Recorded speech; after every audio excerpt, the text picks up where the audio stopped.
Well, hello there, and welcome to Conversation Collage. We talk with interesting people. We talk about the things they're interested in. If you're not careful, by the time we're done here, you might learn a thing or two. We'll see. I think you'll enjoy it. Ken Johannesson here. I do the interviews and kind of keep things going.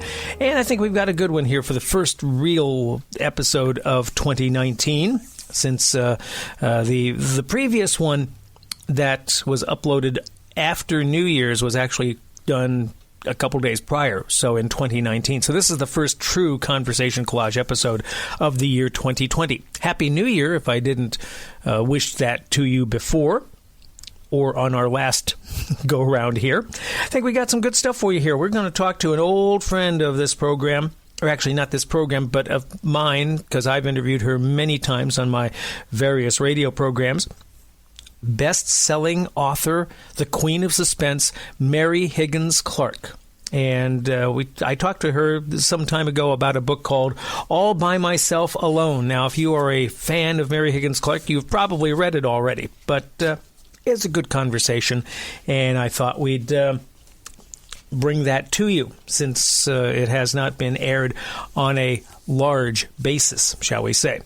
And also, we'll talk with Dr. Gail Saltz, who is a clinical associate professor of psychiatry at New York Presbyterian Hospital. She's done a number of books. She's been on TV, and she also wrote a book, very interesting, called The Power of Different. And I wanted to talk a little bit about that, and we'll do that a little later on.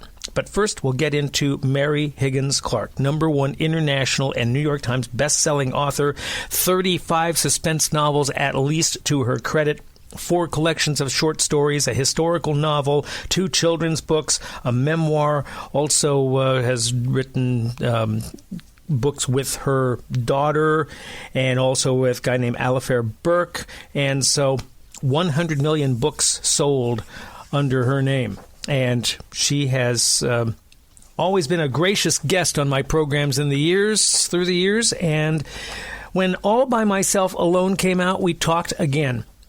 This has to do with, let's just have Mary Higgins Clark explain it to you, huh? Ms. Clark, nice to have you back.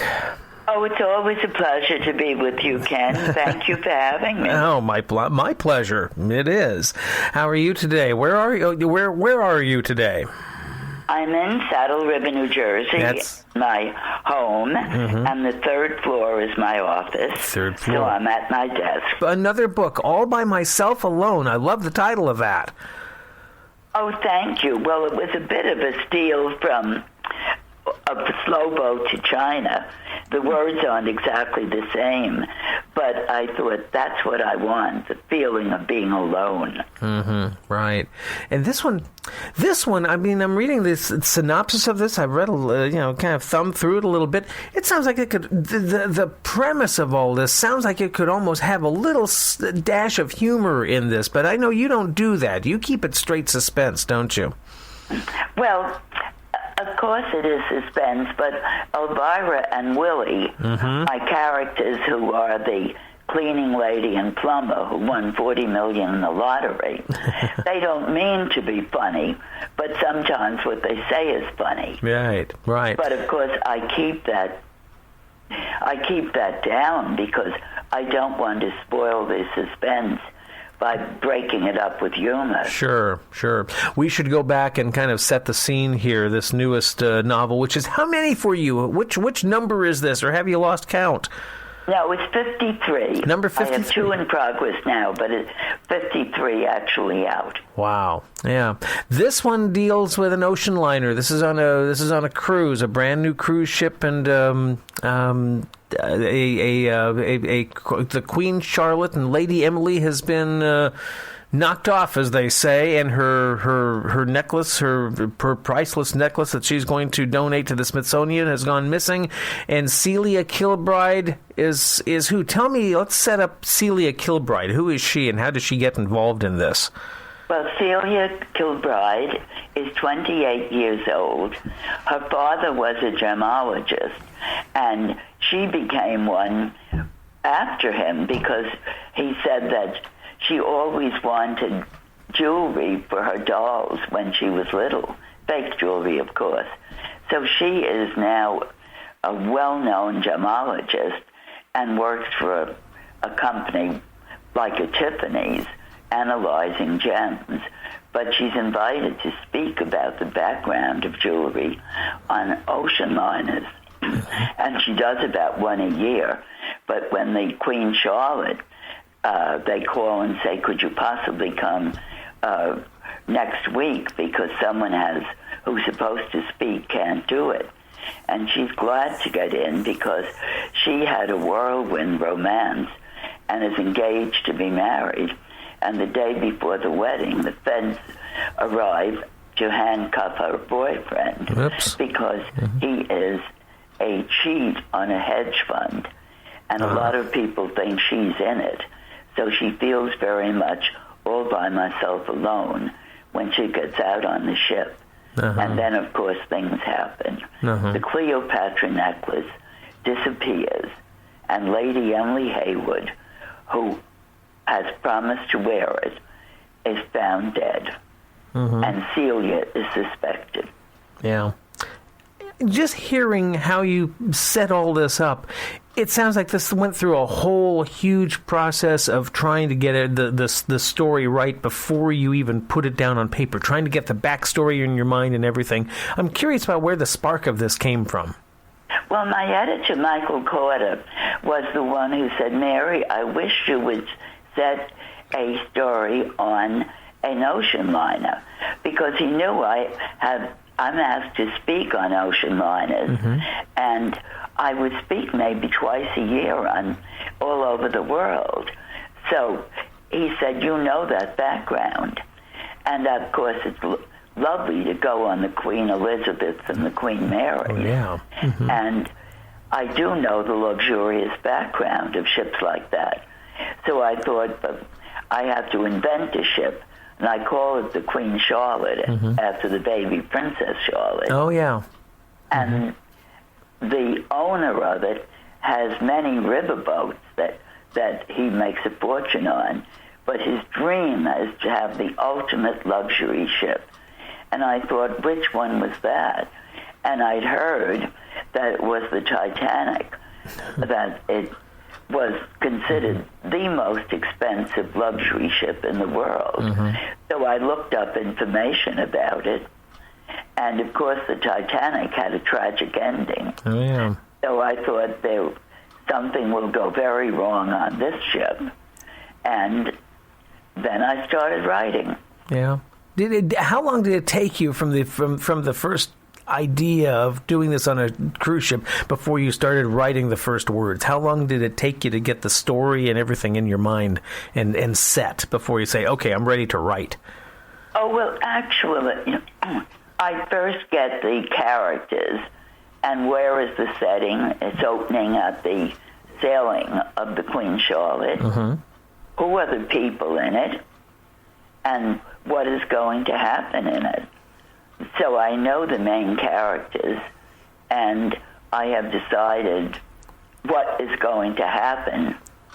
And the curse on the Cleopatra necklace is that whoever wears my necklace at sea will not live to see shore.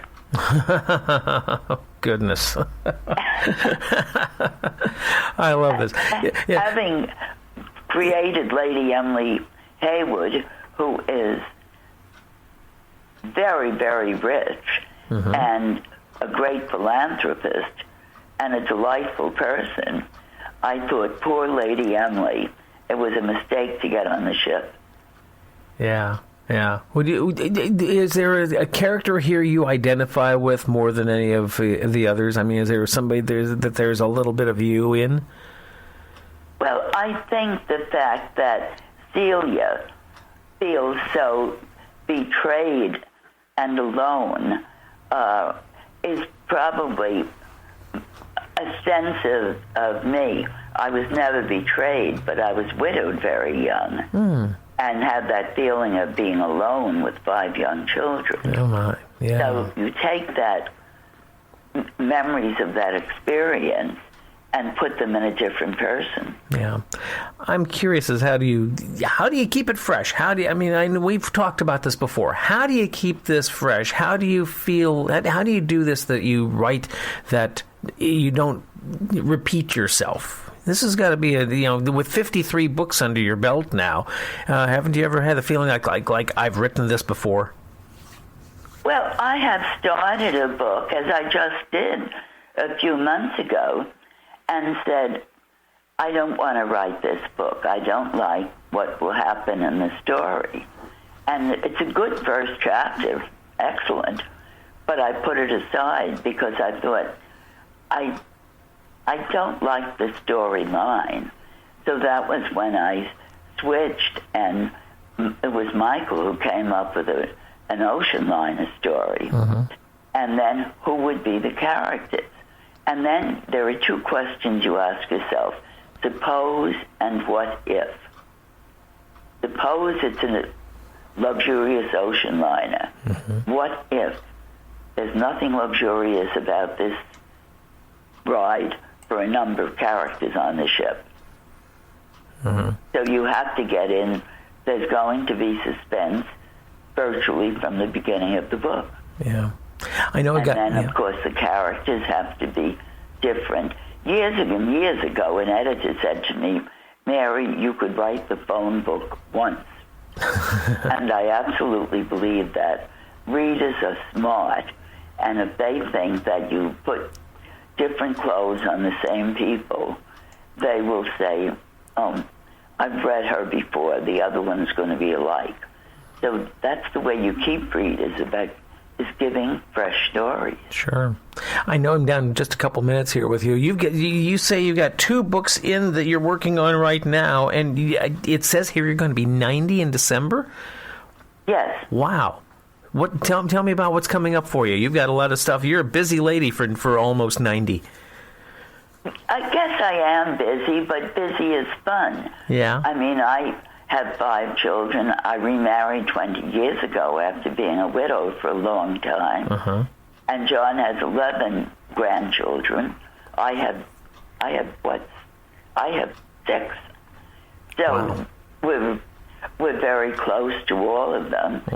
There were 31 at the house last Sunday to celebrate John's birthday and one of my son's birthdays. Yeah. And that's not uncommon. Yeah. Easter's uncommon for us to have big gatherings all the time. Right. Mary, I know I got to let you go here, but let's get the website out, and it's called All by Myself Alone, and where can we get it? Oh, all the stores have it, and of course it's on Amazon, and it's available in all the bookstores as well as with the Amazon kind of books. Good deal. Ms. Clark, always a good pleasure talking to you. Let's do it again soon, okay? It's a promise. And that's Mary Higgins Clark. Her book, All by Myself Alone, published by Simon & Schuster. You can get it if you haven't already added it to your Mary Higgins Clark collection. You can do that and find out more about her at her website, maryhigginsclark.com.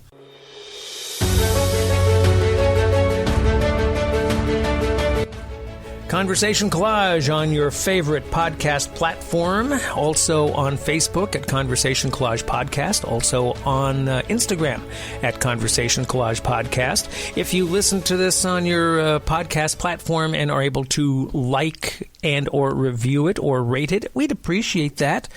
We'd give a good rating. We'd appreciate a good rating and a nice review. We would appreciate that. Hope your New Year's went well. Hope you're sticking to your New Year's resolutions. I don't have New Year's resolutions. I have incompletes. I have projects I want to finish. And those are kind of the things I want to accomplish this year. Because weight-wise, I'm about where I want to be. Health-wise, I'm about where I want to be. So maintaining those are important. Of course, save more money and things like that. But I've got things I want to do, and those are kind of my resolutions. So I'm not calling them resolutions, I'm calling them goals. And they say that if you want to keep your resolutions, because they say by about the middle of February, resolutions tend to go by the wayside. That's when